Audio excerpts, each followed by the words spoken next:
இன்றைக்கி அந்த 1 to 8ல் rank பண்ண சொல்லி ஒரு டாஸ்க் வந்திருக்குன்னு ஆல்ரெடி ஒரு வீடியோ போட்டிருந்தேன். ஸோ அதோட டிஸ்கஷன் கிட்டத்தட்ட ஒரு 2 மணி நேரம் போய் பயங்கர சண்டே ஆயிருக்கு.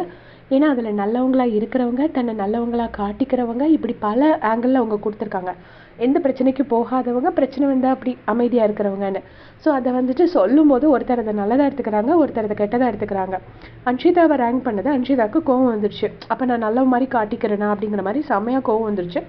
அவங்க வந்துட்டு ரொம்ப ட்ரிகர் ஆகி கோவப்பட்டுட்டு இருந்தாங்க. அப்போ வந்துட்டு முத்துக்குமரன் வந்து சொன்னார், நான் சிம்பிளாக ஒரே வார்த்தையில் சொல்கிறேன் அன்ஷி, இது வந்து அன்ஷிதா யாருன்னு கண்டுபிடிக்கிற டாஸ்க் இல்லை, அன்ஷிதா யாருன்னு மற்றவங்களுக்கு என்ன தோணுதோ அதை சொல்கிற டாஸ்க்கு அப்படின்னு சொல்லிட்டு சொல்கிறாரு. அப்புறம் மஞ்சரியும் அவங்களோட எக்ஸ்ப்ளனேஷன் கொடுக்குறாங்க. பட் மஞ்சரியோட எக்ஸ்ப்ளனேஷன்ஸை யாருமே கேட்குறதுக்கு ரெடியாகவே இல்லை.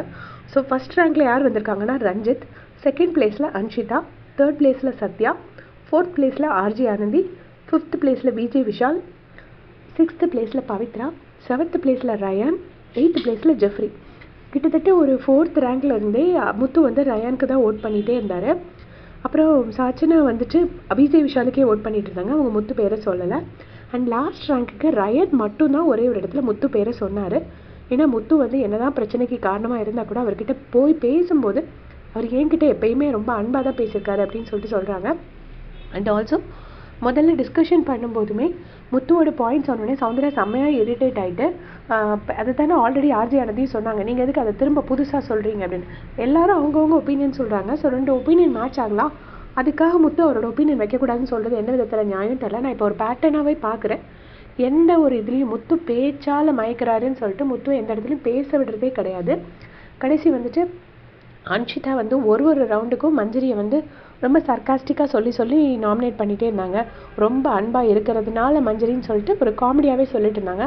ஸோ அதை கேட்டுட்டு சௌந்தர்யா பயங்கரமாக சத்தமாக சிரித்தாங்க.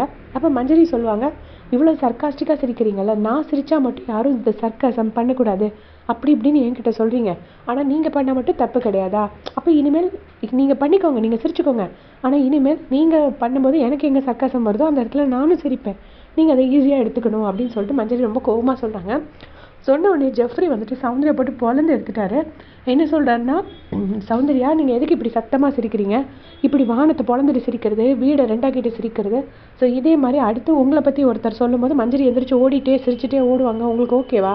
உங்களுக்கு சிரிப்பு வருதுன்னா வாய்க்குள்ளே அடக்கிட்டு சிரிங்க. இந்த ஸ்டேஜுக்குன்னு ஒரு டெக்கோரம் இருக்குது. தீபக் அண்ணன் சொன்ன மாதிரி தான், இந்த ஸ்டேஜ் உங்களுக்கு சிரிக்கிறதுக்குள்ள இடம் இல்லை, நான் எத்தனை வாட்டி உங்கள்கிட்ட சொல்கிறது அப்படின்னு சொல்லிட்டு செம்மையாக கத்தி விடுறாரு. சௌந்தர்யாவும் அப்படியே பொட்டி பாம்பா அடங்கி உட்காந்துருக்காங்க. வேறு யாரும் சௌந்தர்யா கிட்டே இவ்வளோ தூரம் பேசவே முடியாது. ஜெஃப்ரி ஆனதுனால தான் சௌந்தர்யா சிரிச்சுக்கிட்டே ஓகேடா எனக்கு வந்துருச்சுடா, சிரிப்பு வந்துருச்சுடா அப்படின்னு சொல்கிறாங்க. ஆனால் இதில் ஒரு பாயிண்ட்டுமே ஜெஃப்ரி சொன்ன எல்லா பாயிண்ட்டுமே கரெக்டு, அவ்வளோ கரெக்டாக பேசியிருந்தார். ஸோ இந்த டிஸ்கஷன் யாரெல்லாம் லைவில் பார்த்தீங்க அப்படிங்கிறத மறக்காமல் கமெண்ட்ஸில் சொல்லுங்கள். ஸோ இவங்கள தான் ஏஞ்சல்ஸாக சூஸ் பண்ண போகிறாங்க. மிச்சம் இருக்கிற 8 பேர் வந்து டெமான்ஸாக வர போகிறாங்க. ஸோ டெமான்ஸாக வந்தப்பறம் பெரிய சண்டை நடக்கும் அப்படின்னு நான் நினைக்கிறேன். இதில் வந்து நிறைய பேர் அருணோட பேர் சொன்னாங்க. பட் அருண் வர முடியல, ஏன்னா அவருக்கு மெஜாரிட்டி கிடைக்காதனால அருண் வர முடியல. ஸோ மித்த 8 பேர் செலக்ட் ஆகிருக்காங்க. இதை பற்றி உங்களோட கமெண்ட் சொல்லுங்கள். தேங்க்ஸ் ஃபார் வாட்சிங்.